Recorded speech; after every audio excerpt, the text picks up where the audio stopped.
I forgot I had to change that. Okay, we should be good. Yep. Oh, I forgot to post in the Discord again. Are you there? Oh, no. Yeah, I'm here. Okay. I thought you were... Yeah, sorry. It's all good. I thought everything might have crashed again. No, not this time. Dude, that avatar is great.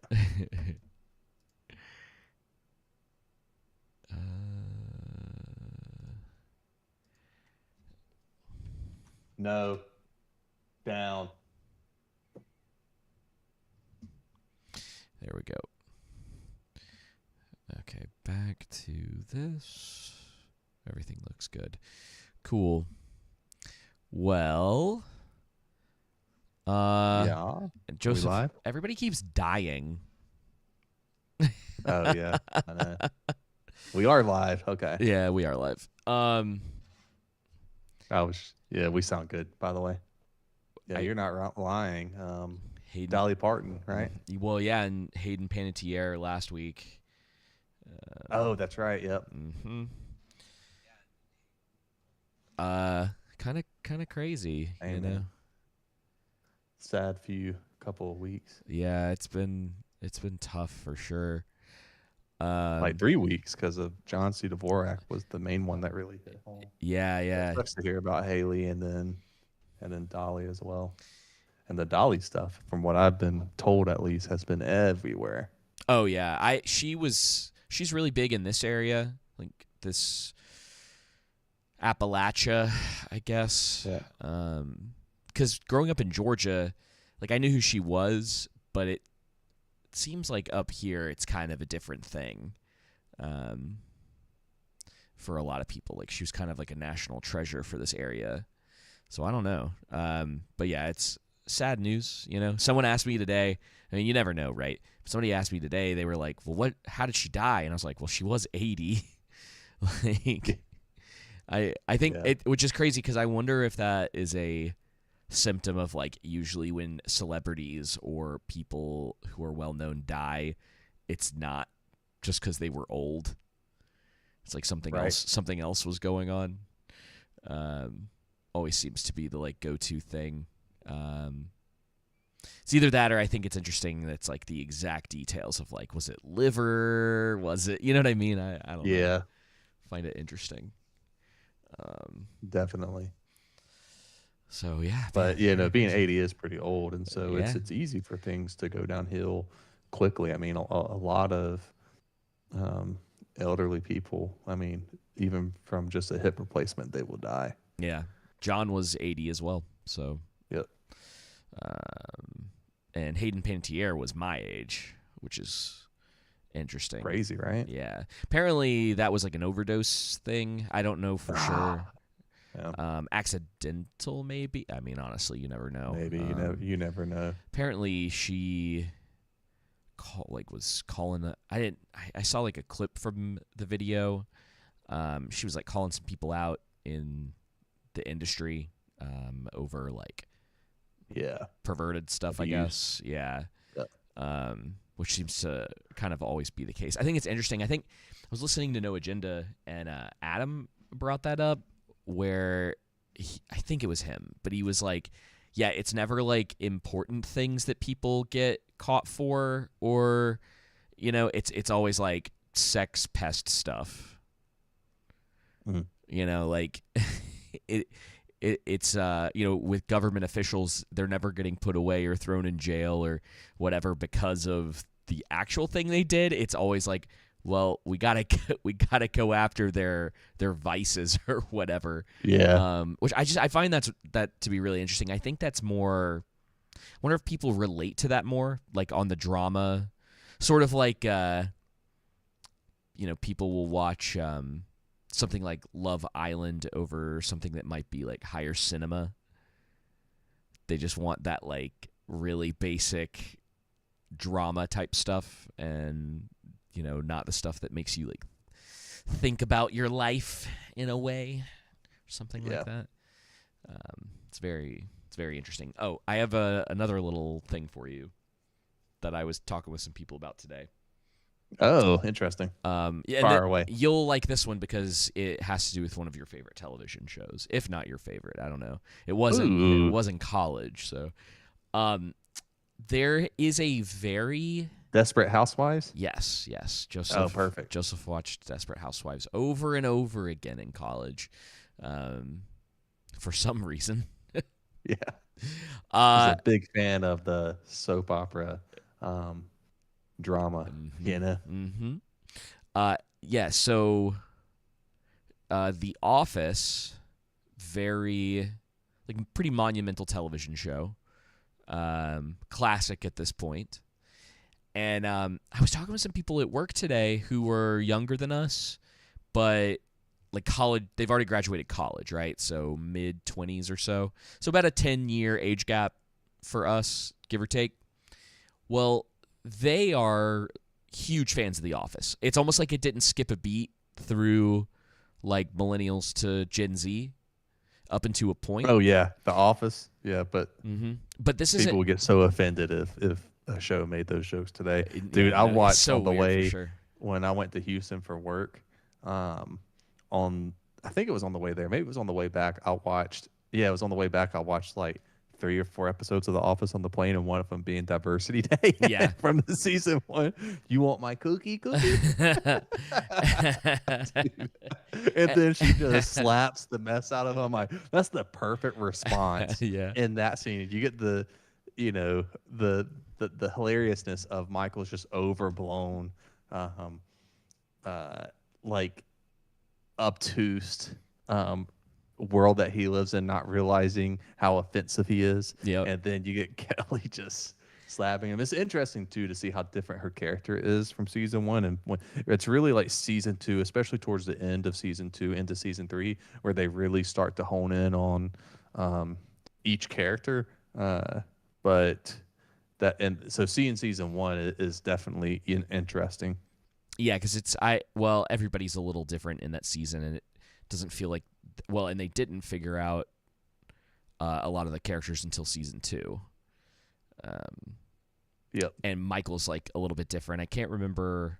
So I was watching something a couple weeks ago about The Office, and they were talking about how I think the creators of the show didn't want him because he's like way more of just like a jerk in the first season, and they wanted to make him sort of endearing, yeah. And so just less of like a mean-spirited guy, to being kind of unaware of some of the mean-spirited things that he does. So I thought that was interesting. But yeah, so there's this weird thing that's kind of going on where there's like a very distinct line that's happening with like Gen Z and Alpha, where at a certain point there's like Gen Zers who just don't care about like that generation of television like at all. And not that it's like lost media per se, but like it's very weird. And I think part of the reason that happened is because they took it off of Netflix. Interesting. Yeah, and So you think because they took The Office off of Netflix, that's why it's died down? yeah, I think not that it's fully gone, right? Like Right. this isn't a like 100% thing. Like I know some people who are on that even younger end, but it's rarer. Like you make jokes about The Office, and there's like a certain age range that will know what you're talking about, and then anyone below that, they probably don't. And then like maybe the only reason they do is because they have parents that, you know what I mean.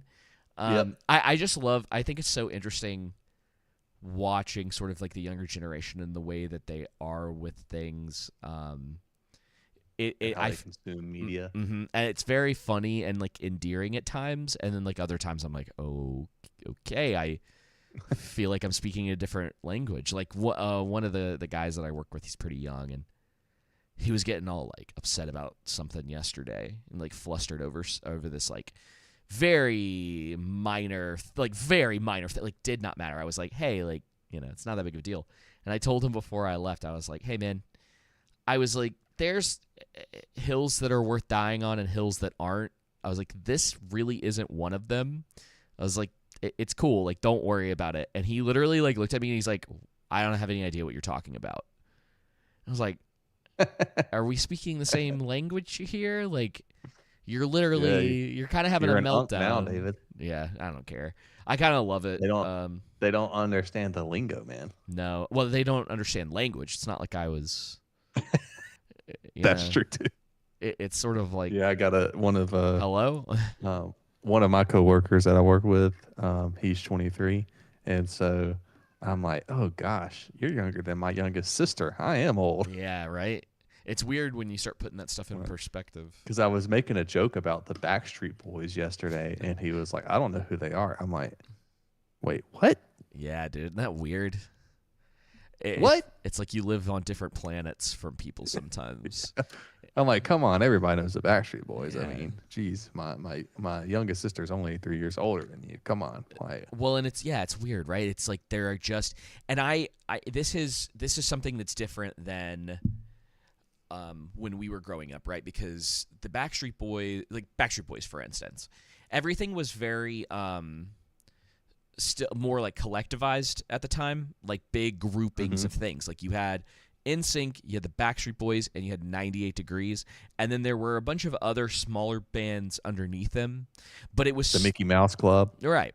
But everyone knew, like, whether it was you as like a 10-year-old, someone who was in their 20s, or your parents in their like late 20s, 30s, or like people knew who the Backstreet Boys was and who NSYNC were, because that was like the thing at the time.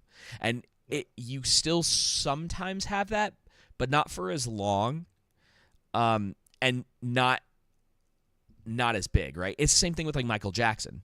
Everybody knew who Michael Jackson is. Now you have a pop star, they're famous.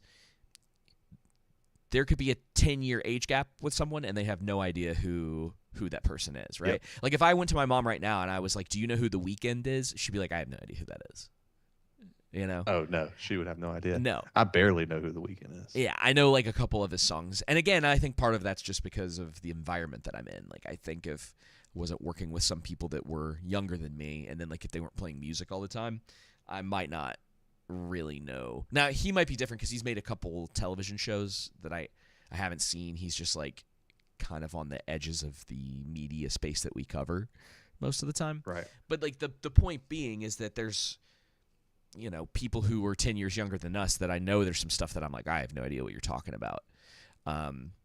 Also, like I'm starting to realize I think vague posting is becoming like an actual thing in real life, because sometimes I talk to people at work and I'm like, what are you? And they're like, oh, never mind. I'm like, no, what?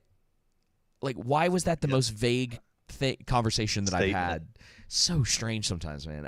I was like, oh no, is this becoming a real thing? I think a lot of it's social media and just the time we live in as well, that everything becomes viral and comes and goes so quick. And so viral can be a range, right, of what that means. Yeah. And so I think that's another portion of that as well. Yeah, it's kind of weird.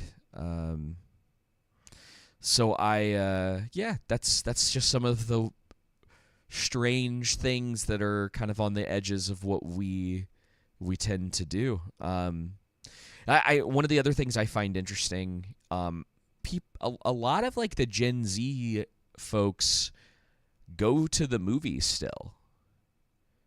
Like they're excited, not all of them, but like a lot of them that I work with, like they're still into some of this. I mean, every time I mention to them, I don't even like talking to people who are excited about like Spider-Man and some of this other. I've kind of changed the way that I talk about it with people a little bit. Kind of like one of the things, one of my coworkers today asked me about Spider-Man again, and I'm just like, and he's like, well, did you like it? I was like, no, not really. And then they're like, well, why? You know, like, I was like, I don't really have. I was like, it would take me a while to explain everything, and then I just kind of go through that, and then they all sort of agree. Like, I don't really get pushback. And I just don't think it's because when someone points it out to you and you're like, oh yeah, that is kind of true. Why did they make that decision? And then I'm like, I don't really want to leave this conversation with you feeling now bad about maybe liking a movie, because I'm like, it's not that, who cares, right? Like, it's not that big of a deal. But I always feel bad, and I'm just like, I'm sorry, guys. One of the girls that I work with today was like, she started the conversation with me. She goes, well, I don't really know how you feel about this, Dave. And she's asking me something about Game of Thrones. It's like, oh no. It's like, they know. It's like, I can't hide it. There's some. I've always, speaking Game of Thrones, I was thinking about this other day, just randomly popped in my head. I'm like, how did the White Walkers get the change to the dragon in wasn't that season 7 where they pulled it up out of the lake? It just randomly popped in my head. I'm like, guess they never explained how they got down there, because they don't. The whole thing is that water prevents them, right? Stops them.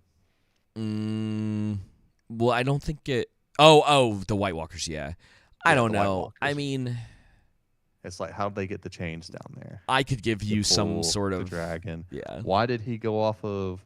He didn't get Drogon, which was the larger dragon, which was also right there. Yeah. So I'm kind of also thinking, like, why wouldn't he go for anyway? I'm okay. So stuff like that, I'm okay with like story beats, right? Yeah. He just. But how do you get the chains to the dragon? Down at the bottom of the lake. All you had to do for that, literally, you didn't even need that, because at that point, the dragon being in the water, it's not like a dragon. I mean, I don't know I don't know what the mechanics are, but like, I guess it doesn't really matter. The thing probably could have gotten itself out. It's undead at that point. It's not like it needs air to breathe. So they could have had some sort of thing. But I think too, occasionally with that stuff, and it would, in a better show, I think we've talked about this before, in a better show, especially at that point we're not talking about season 5 and before, but kind of a lot of the stuff that came after that. And especially by the time you get to that episode, in a better show, better written season, I think you can overlook stuff like that a little bit. And to some degree, I don't even know if you really need to show it like that. I think sometimes people, it's funny, in trying to be like, well, we need a way mechanically for like them to get this dragon out of the lake. It's actually more plausible that the dragon just gets out of the lake by itself, like the frozen lake by itself. Yeah. It can shoot whatever the blue flame. I think it was shooting blue flame. It's been a while since I've seen those seasons, but I'm pretty sure it was still shooting some form of fire, some sort of magic thing out of its mouth. And so it's like, I think they dig themselves more in a hole sometimes, because the minute someone asks that question of like, well, where did the chains come from? It's like, well, maybe we just didn't actually need the chains. Like, maybe you made it more complicated than it needed to be in that moment. Mm-hmm. Maybe, and sometimes it's just like a visual thing. Like, people have, an idea for the way to make like a scene look cool, and so they just kind of run with it.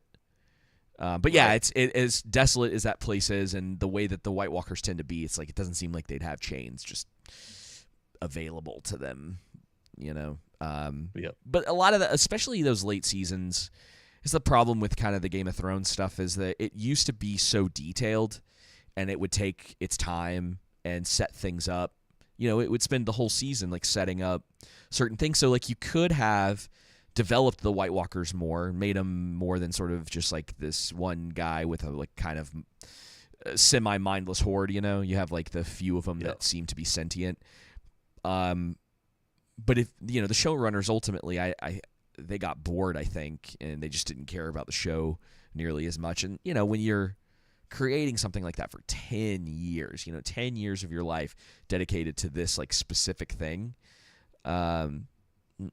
it's hard, I think, for people after a while, and then they had to like shoot through COVID, and that show probably, if they had gotten the few extra seasons, I mean, it would have ended just a couple of years ago, like really around the time I think House of the Dragon started, give or take. I mean, they really should have committed more to it. Yeah, you know what I mean, and taken their time with it, instead of D&D just try to rush it, and then because of that Star Wars stuff, and then ended up not getting Star Wars because of it. And if anything, it was just, yeah, there's nothing wrong with handing over the reins to like new showrunners. If somebody, that's the thing is like if you want to go and it's not, you don't have the passion for it anymore, maybe find somebody that does. I'm sure there were people who would have been like earlier than season before season 7 would have been happy to Right. take over the reins, would have happy to pick up and carry on past season 8 and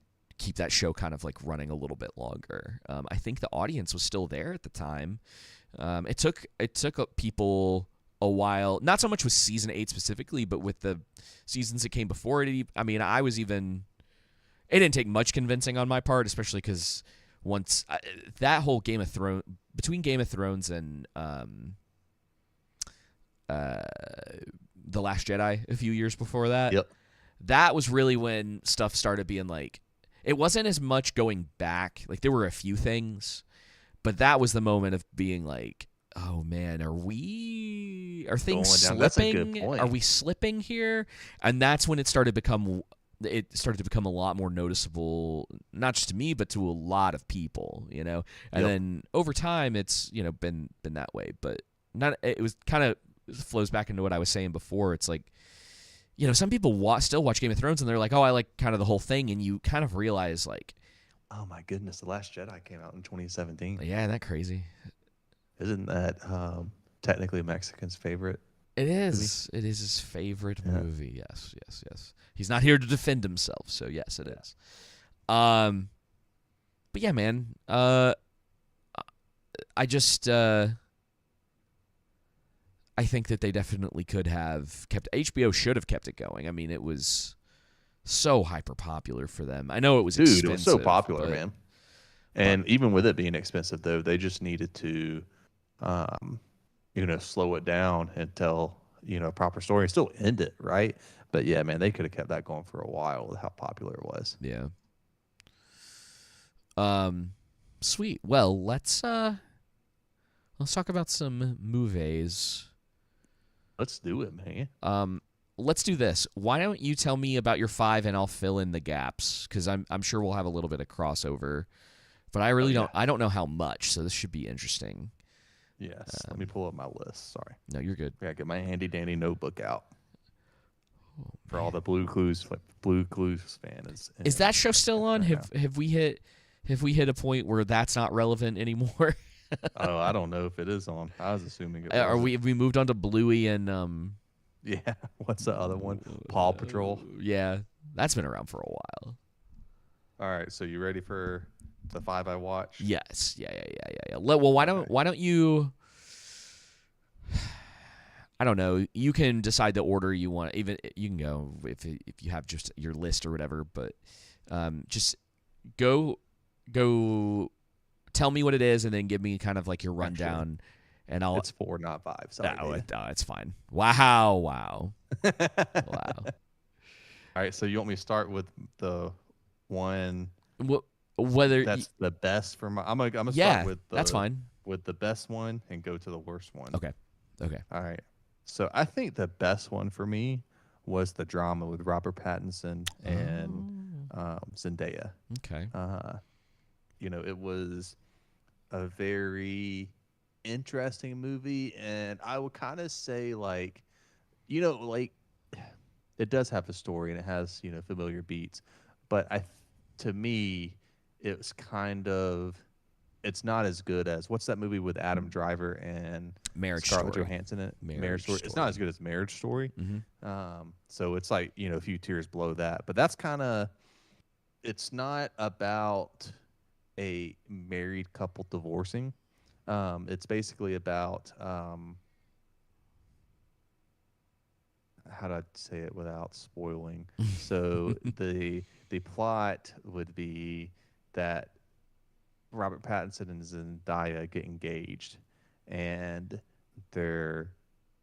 she ends up with a night out with friends. She ends up spilling a secret that kind of brings turmoil within their engagement, and so it ends up being will they or won't they get married type of deal. Oh, okay, that's cool. But the drama between all of it's actually played really well, and the acting's really good.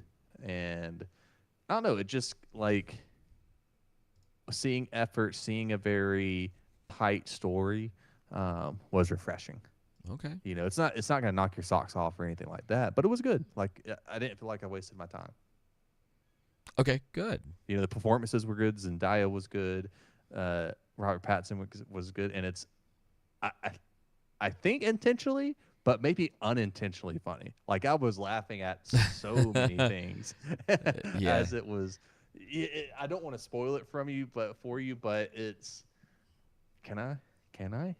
Can I Uh, spoil it for you, Daniel? I might know what the drama is actually about. I think I got it spoiled Okay. for me, but you can go ahead and Okay. All I right. don't care. Spoilers for everybody. All right. So basically, Spoilers.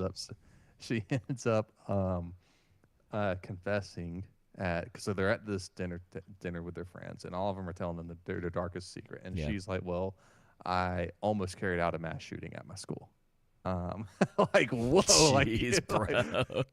you need to stuff that down and keep that inside. No Don't wonder they picked ever Zendaya for that role. yeah. You don't like because like the whole deal is that she's drunk, and it's like you don't let anybody know that except for your Oh therapist. my And then gosh. she just blurts it out at this. I mean, she doesn't just blurt it out, but like she's like come on, saying like of all the things to choose, that's not the one, right? No, no, you pick And something so else. basically it sends Robert Pattinson because this is after their engagement. It sends him into deep despair, and he's kind of like frantic and anxious over, oh no, am I marrying a psychopath? Um, she didn't go through with it. Right. And I forget Do they go into what. do they go into detail about like how far she got? Yes, Okay. yeah. So what stopped her? And I think what stopped her was that there was a mass shooting at the mall before she was going to carry hers out, and she saw how much damage it did to everybody around her, and so that's what Interesting. stopped it. Um, but I mean, there's in the Huh. telling of this and as it's going, there's so many different funny, like in my opinion, whether if it's intentional or not, funny beats to it Yeah. that just I wish I could remember that I was just dying laughing. My wife wasn't. She was like, "You sure are finding this funny?" I'm like, it is so unintentionally funny, like That's funny. dry humor type stuff. Yeah. But basically, long and short of it is that on their actual marriage day, because he ends up still going through, but he's still kind of conflicted, going back and forth, double-minded. He ends up confiding in this because he's a professor, this other lady that works with him, and they end up like maybe for a span of like 15 seconds, 10 seconds, very quick. Um, he ends up uh, cheating on Zendaya in Mm-hmm. that moment with by kissing her and almost having sex with a woman, but they didn't. Almost, and then so at the wedding, Zendaya basically kind of finds out not only that he cheated, but that he also told her and told some other people about Oh, her what secret. happened? Yeah. Yeah, and what happened. But then there's some good payoffs of callbacks from earlier in the film that happen at the end, and so they one of those callbacks is in the beginning of the film when she accidentally confessed to all this or exposed herself, um, she was like, "Can we just start over and pretend like we don't know each other?" And he's like, "This isn't going to work." And so then at the end, after he's kind of blown everything up at their wedding and embarrassed both of them and stuff like that, he's sitting at this diner and it's a diner again, a callback that they were planning on going to Mm-hmm. after their wedding, and for whatever reason, and then she ends up coming in and then sits down with him and then like introduces herself and acts like they're starting over and stuff like that, and then it just ends there. And I actually like that it ends there and Hmm. leaves it open ended. So yeah, decent movie. Okay. I'll have to check it out. I would say like solid 3 stars, right? Yeah, nothing special, but performances were good, Yeah. convincing enough for the plot. Yep. Exactly.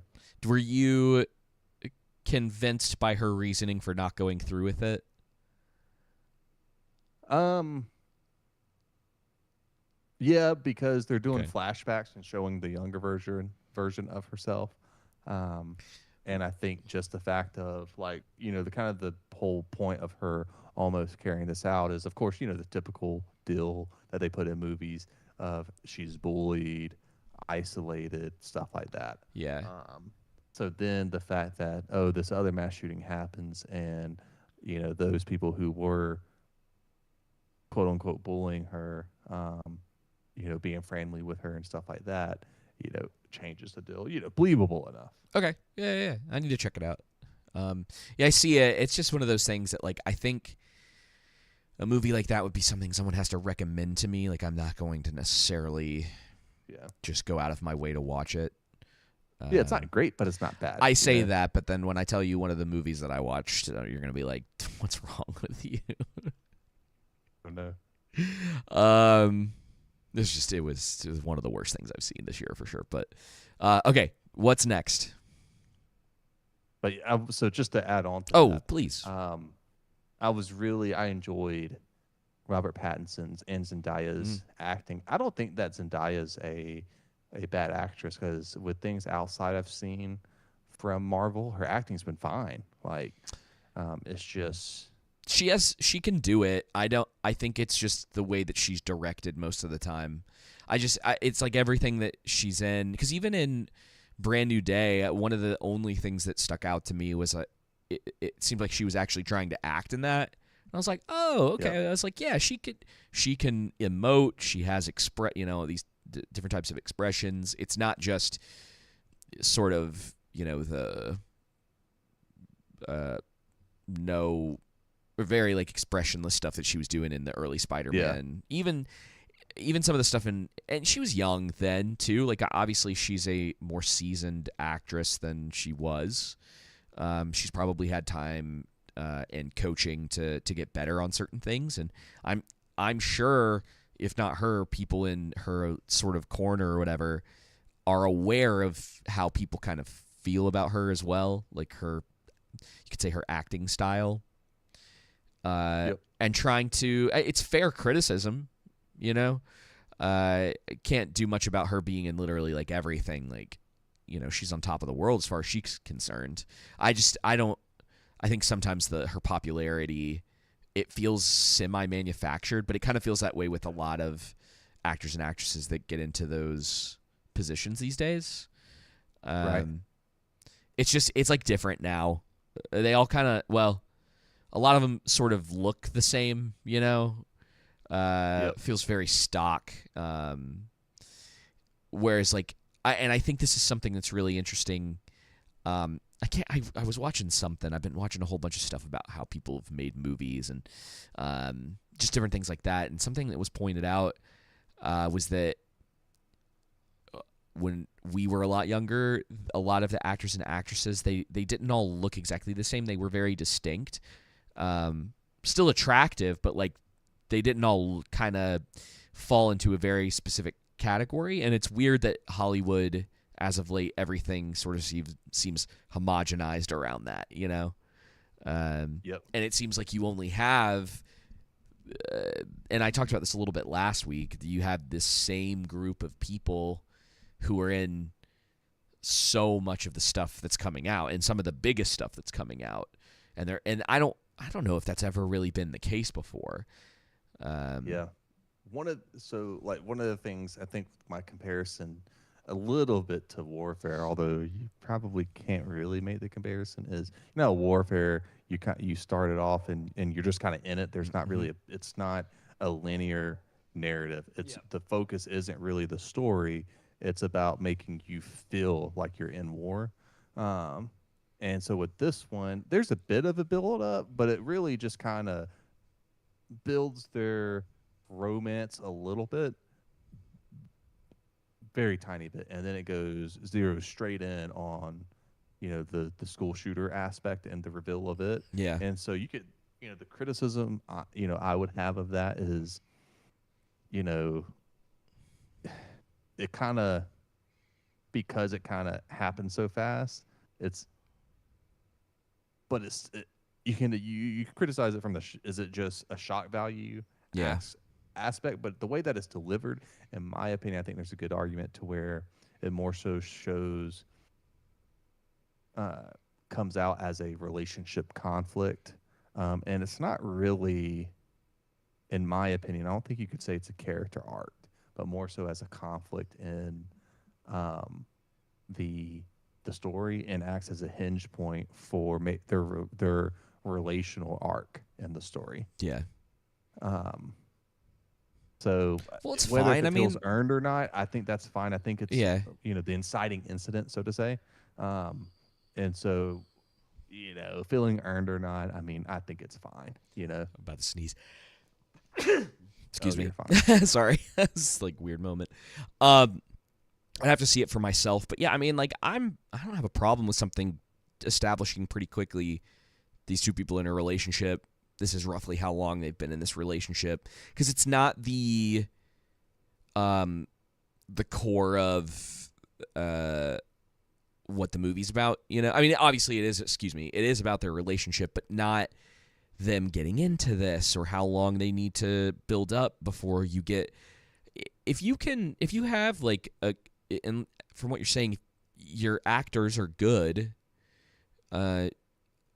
and convincing, you don't necessarily need a ton of buildup, but I would have to see it for myself to tell you for sure. I'm just saying from and they more so approach it from a psychological aspect. So basically, it's kind of like, Charlie's character starts becoming neurotic and spiraling out of control with it, whereas like at first Zendaya is kind of like that, but then she becomes more composed a bit.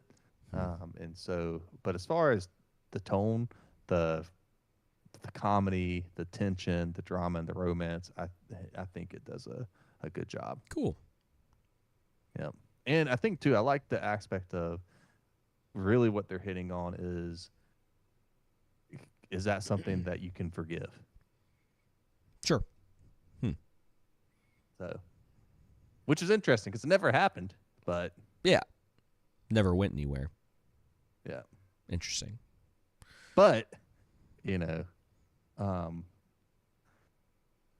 I'm wondering if people are going to criticize it or would criticize it for it being a school shooting, like that being in there, and well, it's different aspects of that. It's got the same problem acting as a plot device. Yeah, it's got the same problem that a lot of other movies that are coming out right now, where it's like people just aren't watching them.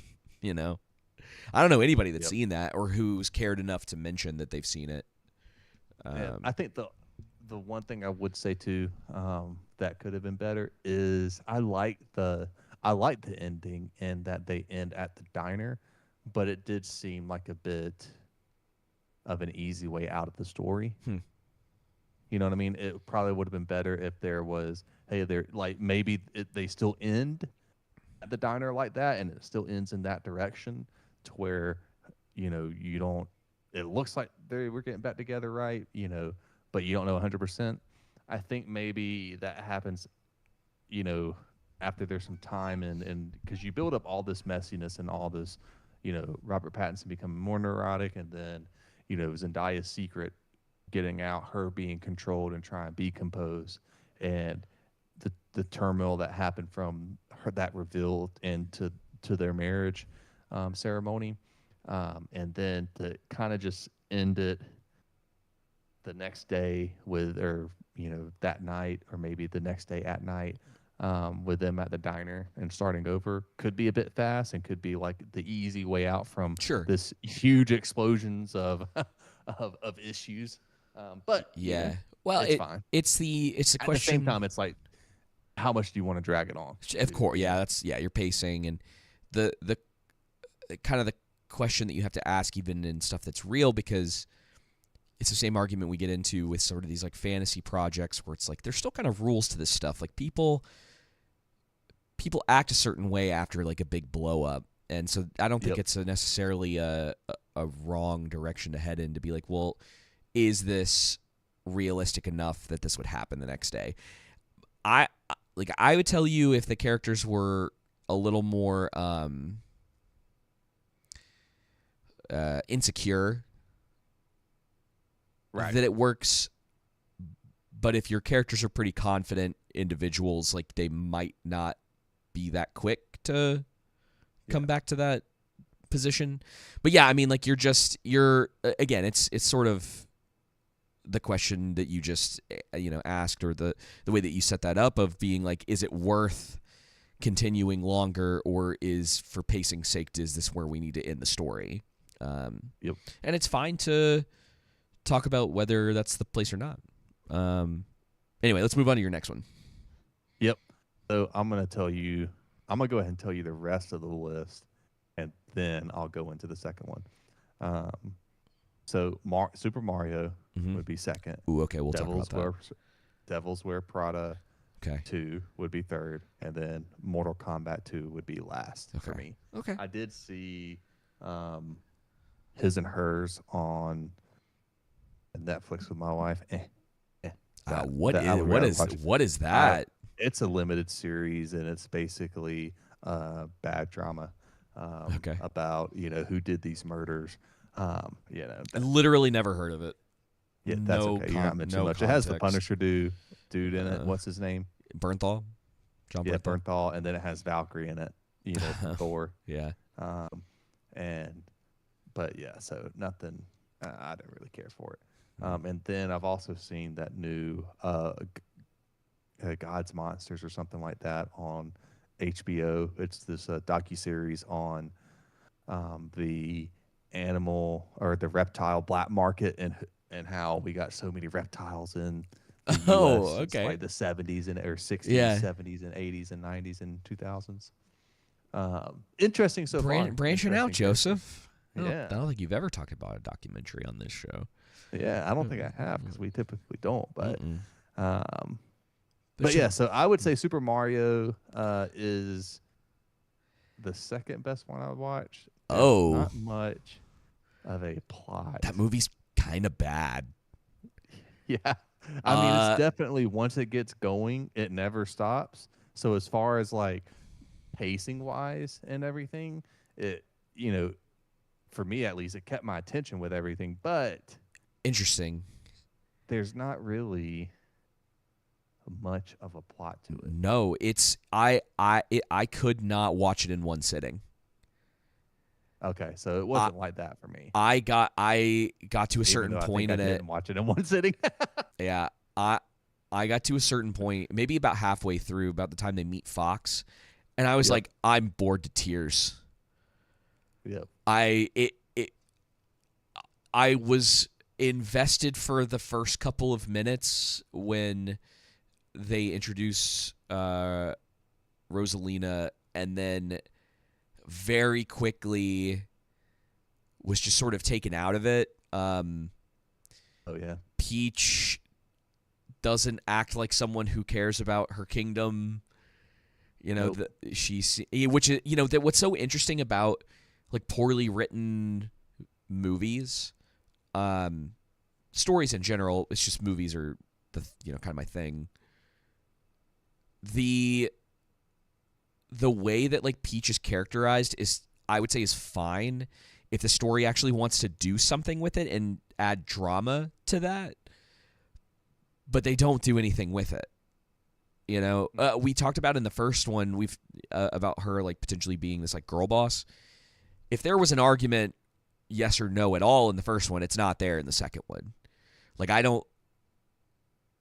does she make a mistake at all in this movie? Does she do, like, it's border? You're talking about Peach? Peach, yeah. It's borderline like Mary Sue written.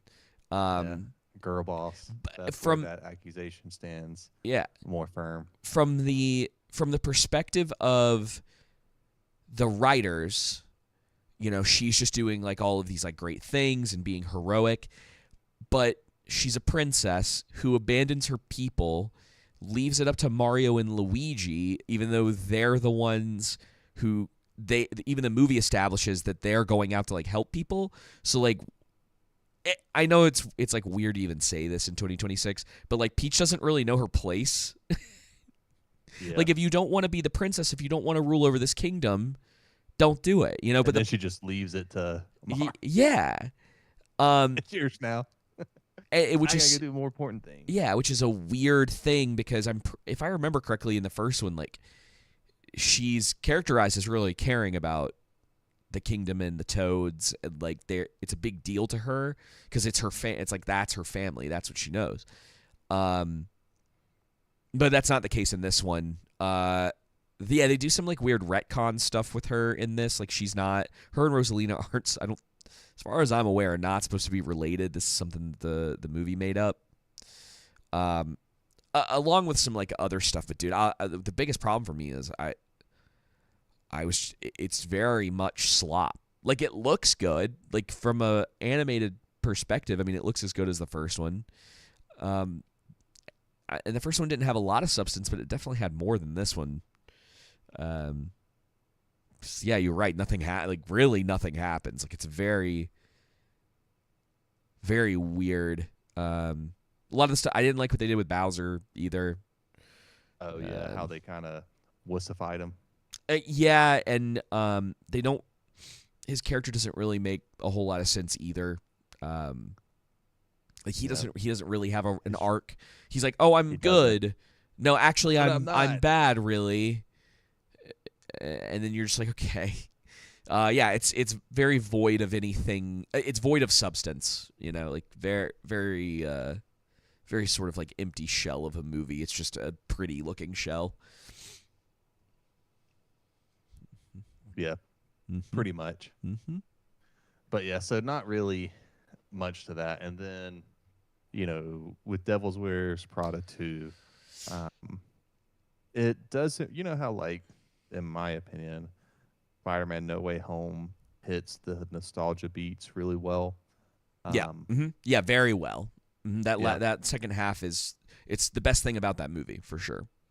Yeah, well, this to me fails at that, and as soon as they introduced this character towards the beginning of the movie, not like right in the beginning, but towards the second act. Yeah. Still in the first act, but closer to the second act.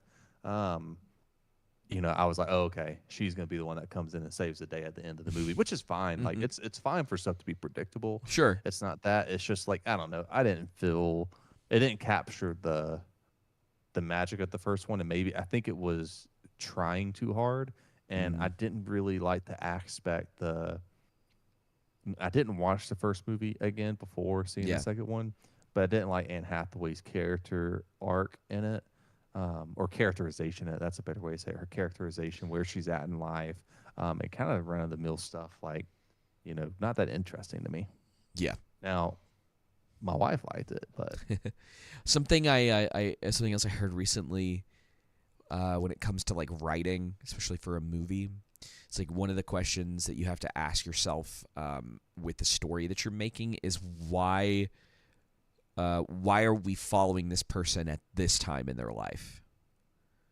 Yep. And it makes sense for if you look at like I like that as a setup mechanic. It's an interesting way to perceive the writing in a story as well, as far as like if you watch something that feels like it's meandering or aimless or why are we watching? So it's like with the first Devil Wears Prada, like why are we watching this with Anne Hathaway's character right now? And it's because of a lot of it has to do with like it's a sensitive time for her. She's trying to find work. She gets this like great opportunity, and then you've seen it, right? The first one? No, I'm sorry, the second one. No. I watched a recap. You pretty much described the second one. Yeah, it's because it's that I did. Yeah, it's like it's beat for beat like. The same thing. Yeah, they just put her in a different place and time, which it's like when you talk about a movie that's set in real life that's like not realistic, it's what people mean by that most of the time is the events, Yep. It's funny because this all kind of plays into this a little bit, but it's so funny that you sent me that thing, whoever that was on X, who was trying to argue in favor of Clark Kent's decision not to save his father. Oh, yeah.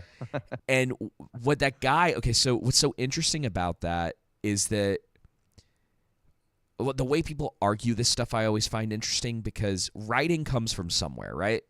You know, people always say, write what you know. there's that like line between like reality and fiction where it's like blurred because a lot of it is based on the way that people perceive the world, like their worldview. And there are, if you put 100 people in a room, right, and all ask them in this scenario, right, like you're Superman, the likelihood of you getting found out is pretty low, and your father is about to be sucked up by a tornado. Will you leave him to die because he tells you to not save him, or would you save him anyway? Save him anyway. And I would, I would guess that you'd be in the 90th percentile of people saying, yes, like I would save him. But then they don't want to hear that argument, and then they're just like arguing from inside the movie universe. Yeah. And trying to use like things from movies that came after. It's a weird way to look at the beat for beat moments of like writing, because when was it Man of Steel? Is that the Superman one? So when Man of Steel came out, they weren't thinking about what was going to be happening in Batman v Superman. I'm not sure if they really even knew that was going to be a thing yet. And so like you can't base what happens in the movies that came after, especially with my mom's name is Mary. Oh, bro. Oh.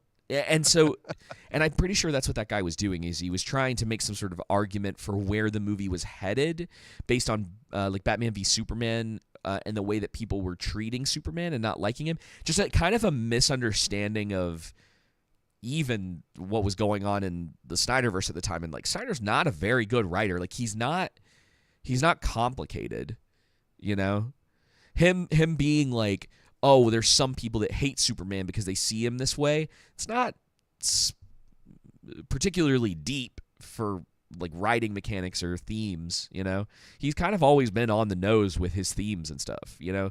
Like 300 visually is like cool, but it's not like that is a very complex movie, you know? It doesn't deal with a lot of like the deeper aspects of like human emotion or the way that like humans treat each other.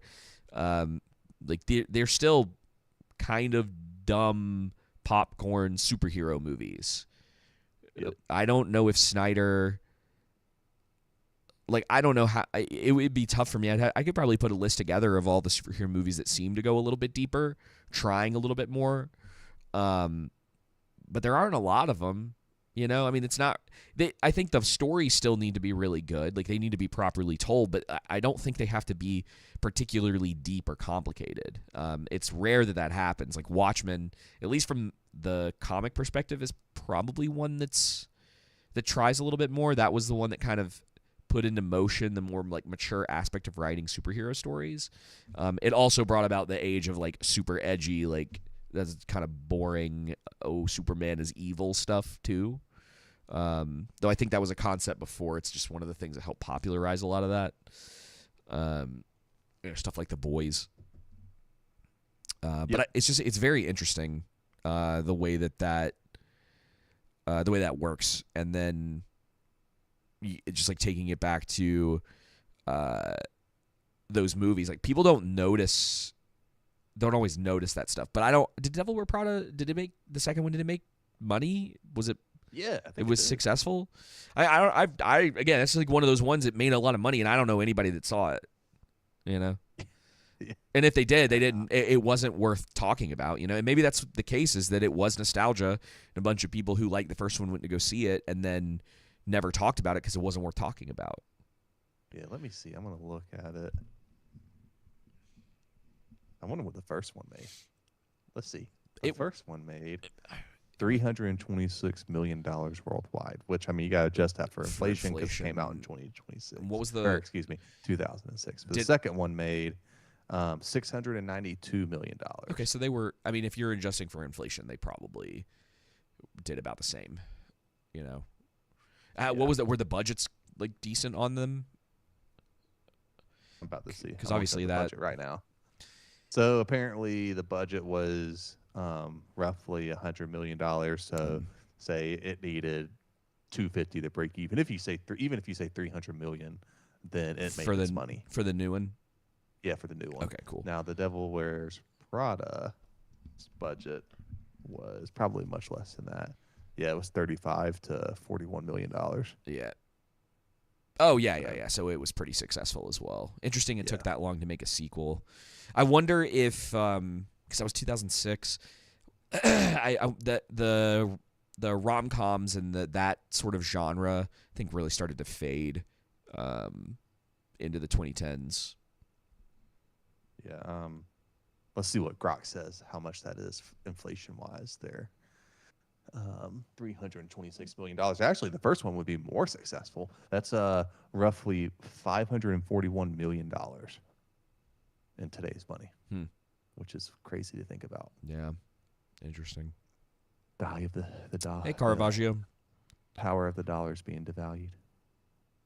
The purchasing power. Yeah, it's funny. Caravaggio is talking about you're talking about the Tobey Maguire Spider-Man original, right?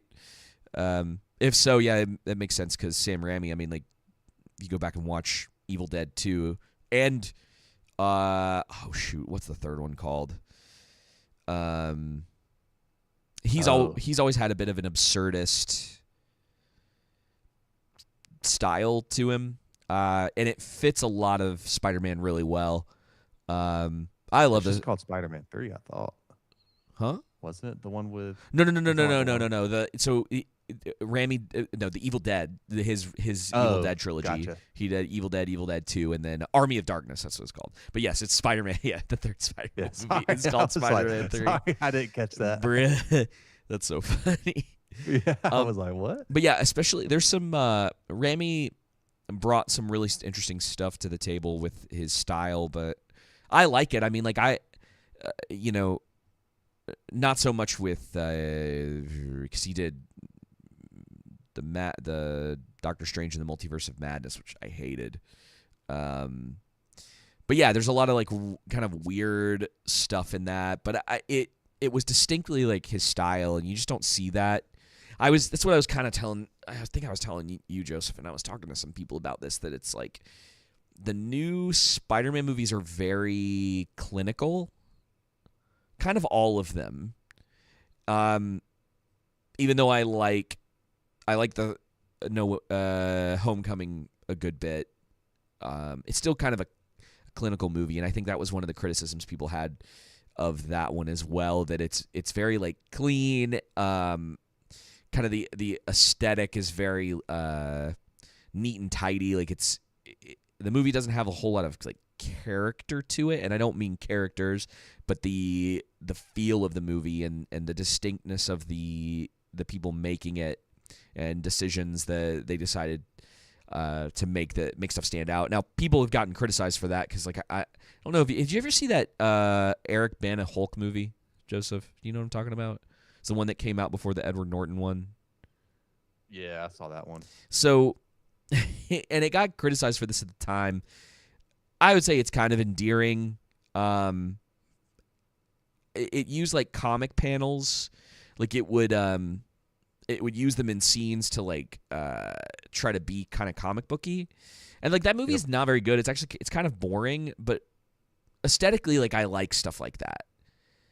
You make interesting decisions, like even that's the one where it's just the Hulk. And it's called, yeah, I think so. I think it's just called the Hulk. It's just called the Hulk, and it has what's that dude's name? Eric Bana, or something like that. Mm-hmm. Yeah, Eric Bana. Yeah. Oh man, yeah. I remember. I haven't seen that. I don't even remember that movie. I'd have to go back and watch it, man. Funny enough, I've seen that. I saw it in the theater as a kid, and I just remember being bored to tears. I think it's the only time I've watched it, and I just remember it being really boring. It's like you have this big green guy who's supposed to be like smashing stuff up, and it's too much of a drama, like a too much of a serious drama. I think Hulk's always been kind of a hard one for Hollywood to interpret properly, because being like a hero in his own movie doesn't work all that great for him. ends up being Right. more about like Bruce Banner. And I'm sure you can make it interesting with a good enough writer. I think it's just kind of been the case that it's like a misunderstanding of the character. And I think Marvel figured it out for a little while, at least until they turned him into like Smart Banner, which was kind of boring. Yeah. Anyway, what was your fourth? What was your fourth one again? But yeah, then we talked about Mortal Kombat last Oh, week. a little bit for a minute. Yeah. Yeah, not really much to say about that. I mean, No, it's kind of what you would kind of a junk movie. expect. Yeah. The worst of Mortal Kombat in one movie. I'm curious. I think Street Fighter comes out in a couple weeks. I'm curious to see if that's going to be better. Because, it's it the does come out rival. in a few Yeah, weeks, it's the yeah. rivalry of those two fighting games. That we just need. Man, I don't know if we just need someone to take Mortal Kombat serious. I mean, I would like to It just see does. a serious version of it, which is what I thought Yep. these movies were going to be. And the first one is kinda. I think it's a little hard to balance the absurd nature of the violence in something like Mortal Kombat. And so Yep. I don't know if they need to take like the Nolan approach and make it a little more grounded. Like you have some of Yeah. that was like actually thinking ability that. stuff, but then it is a more serious movie about and you and I talk about it all the time. It's like maybe people in some cases do need to take their movies more seriously, like the subject material in their movie. Yep. Just take it seriously. Like dive into the world that you're in, and even if it's absurd, treat that absurdity like it's normal. Yep. You don't have to point all that stuff out. One of the movies that I saw that you didn't have on your list was Masters of the Universe, the He-Man movie. I don't think I actually ended up really talking about this. But I haven't watched that yet. it's one of That was one I've been planning on watching. yeah, it's all right. It was decent enough like to watch at home. I think it didn't make a lot of money in the theater, but it has potential to maybe get a sequel of some sort because it found sort of like new life on streaming. And a lot of people watch, like it was like the number one streamed movie on Amazon for a while. It was all right. I think my biggest problem with it is it's too self-referential and it doesn't take the material serious. Like, 'cause it's completely absurd franchise, Like the whole concept of it was originally conceived because they couldn't think Mattel, whoever was making the toys at the time, couldn't get like the rights to a Conan Barbarian project or something like that. Like there was some sort of dispute in there, and so He-Man got created as sort of like the stand-in. Might have had something to do with like the nature of how mature Conan the Barbarian typically is, and so they wanted something more kid-friendly. Mm-hmm. But it's all these like crazy characters, and the main character is a barbarian with a giant like sword or whatever fighting a man in a skull mask, and they both have all these like crazy characters that are on both sides or whatever. One of the things I found surprising about it was actually how violent the movie is for something based on like a kid's toy product. Some people like legitimately get murked in it, and it's just a little Really? yeah, it's like a little unexpected. The only other criticism I really had of it was that the beginning of it's a little too long. It's got probably the opposite going on of what you were saying with the drama, where it's like, hey guys, we need to just go ahead and get to where we're going. The Earth stuff's not that interesting, It's been a little too much time on it. They could have cut 15-20 minutes off the movie, and I think it, from a pacing perspective, would have been a lot better. So they fixed the pacing, and they fixed how they're treating the material, and they do that in the sequel. It doesn't mean it can't be funny. There's a sort of physical gag in the movie early on, legitimately made me laugh out loud. Really? Like actually thought it was funny. Yeah, which I wasn't expecting either. I wasn't expecting to find it as funny as I did.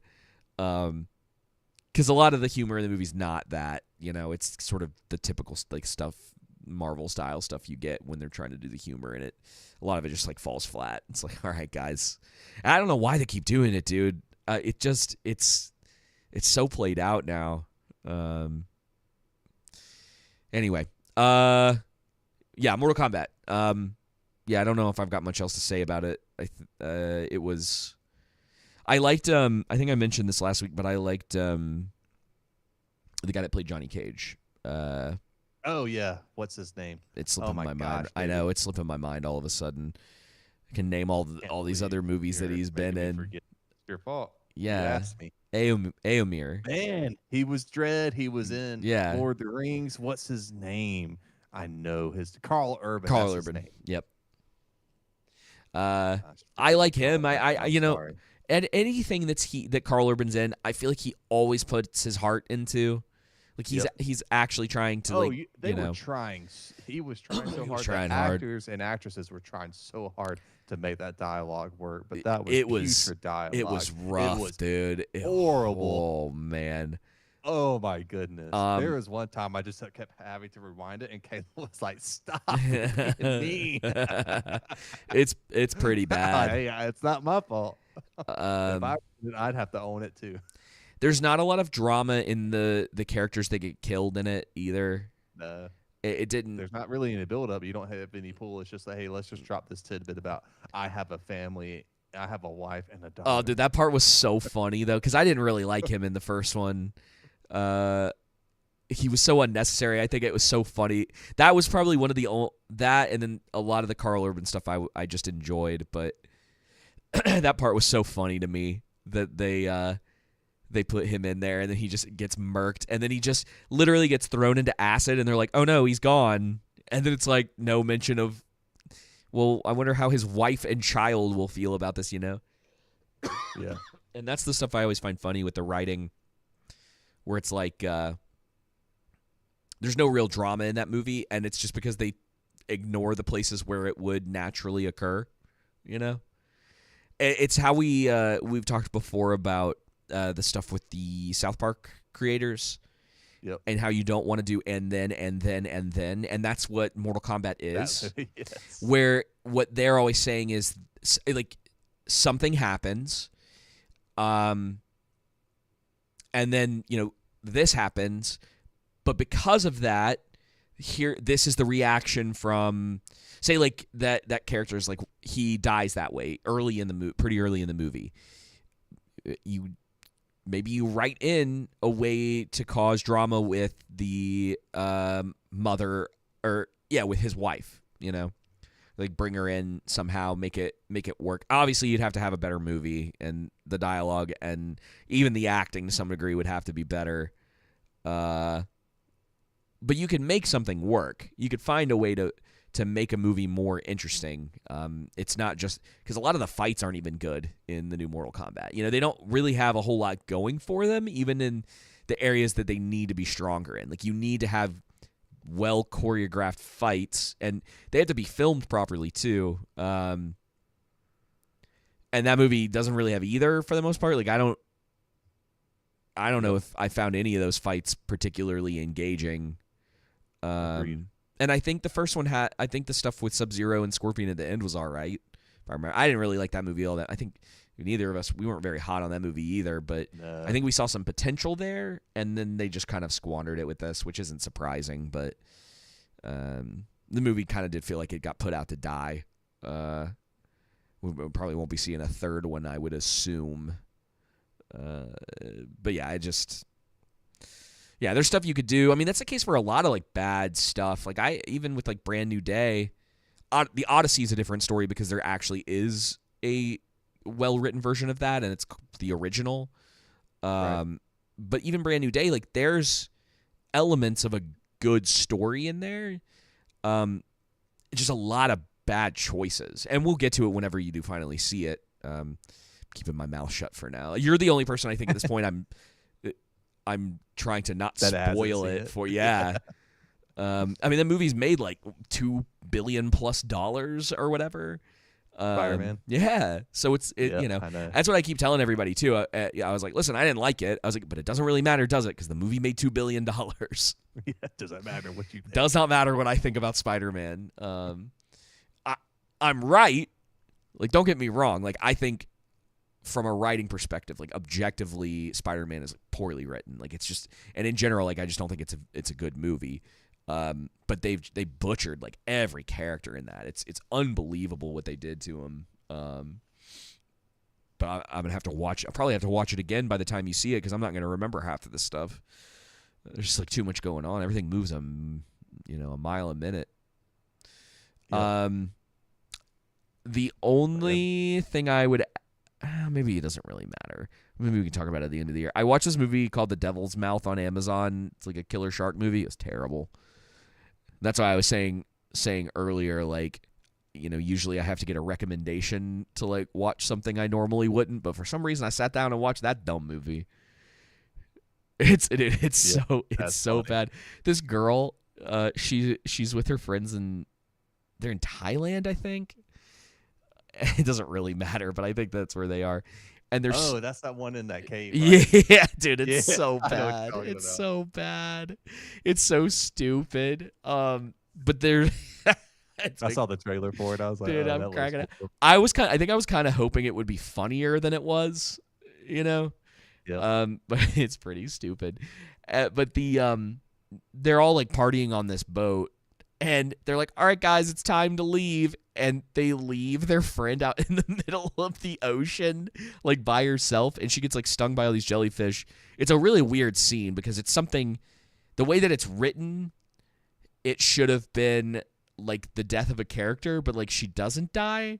She just gets attacked by like a bunch of man-o-wars, and they come back for her and save her like a couple minutes later. It's very weird.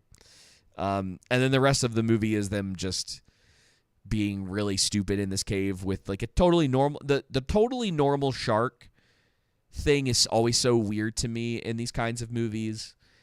Because it's like it's just a normal shark, guys. Like I know it's like sharks are dangerous, but there's like 6 of you and a normal shark. Like and I think one of them had a knife, and I'm just like I was like, this doesn't really make sense. Like if you're and they're all like running away, and in my mind I'm like, at some point I feel like you see how impossible your situation is, and so your instinct moves to fight, not flight. Maybe I'm wrong, but it's terrible regardless. I couldn't recommend it. It's dude, my list of like worst stuff that's been out this year is kind of unreal. I know. We do our end of year recap. It's going to be crazy. Yeah, that's definitely it's almost unfair that that's the worst movie that I've seen this year because, of course, it is. It's just dumb shark movie that got dropped to Amazon. Right. But there's some stinkers this year. I still got to figure out if Scream 7 needs to go in my bottom 3. It might. I didn't like anything about that. That movie. That's pretty much just terrible. I like that, my man. No, you're good. That's pretty much all I have as well. I still haven't seen Supergirl, which I forgot about that movie. Still planning on watching that at some point. I'm surprised it's not on that dude cracked me up on HBO. Twitter that said that Spider-Man and Supergirl combined to make $2.1 billion out of the box office. Bruh. I'm like, that's such a great troll tweet. And then the other one that is out that I haven't seen yet is the Michael, not documentary, but biopic. That's what it is. Oh yeah. Still want to see that. That one made a lot of money too. It was super successful. It was some interesting stuff this year as far as like what's actually been successful. DC's got to be in trouble, man. I'm curious how much longer that's going to be going on. I don't think it's been successful in a really maybe successful at all, but definitely not successful in a way that would warrant, even if it was like softly, like doing okay, might warrant keeping it around a little bit longer. But they keep introducing all these things, like Clayface, I guess, is still supposed to come out this year. And we've gotten like a trailer for it, but it's like whatever. Oh yeah. And then the People versus Gorilla Grodd just got announced for HBO Max. And it's just like, brother, where is Batman? Where is Batman? Batman is literally the most popular DC character, and it's by like a long shot. Just your staples, man. And it's like, Stay where cool. is he? Why, dude? DC has been going on long enough that it's like, listen, they should have just canceled the Robert Pattinson one. They were either needed to get it out sooner or they just needed to cancel it because it's been Yep. an insane amount of time Too since long. the last one. You could have canceled it and gotten a movie and a half out by now. You could have had your first Batman, could have had the second one ready to go maybe even next year. You could streamline some of this stuff but they're just like, it doesn't make any sense to me. It's okay though. I'm kind of ready for superheroes to just go the way of the dodo for a while. Yeah. It's just not interesting anymore. All right. If you're done, I'm done. I'm done, man. That's all I got. I'm sleepy. It's been a long day. For real. All right. Well, thank you all for tuning in, either live or wherever you're listening to the show. We'll be back next week with another episode. I don't know what we're talking about next week. Something's got to be coming out, right? Something's got to be coming out. We'll figure it out. Yep. All right, y'all. Well, until then, take it easy. See ya. We'll cover Rings of Power next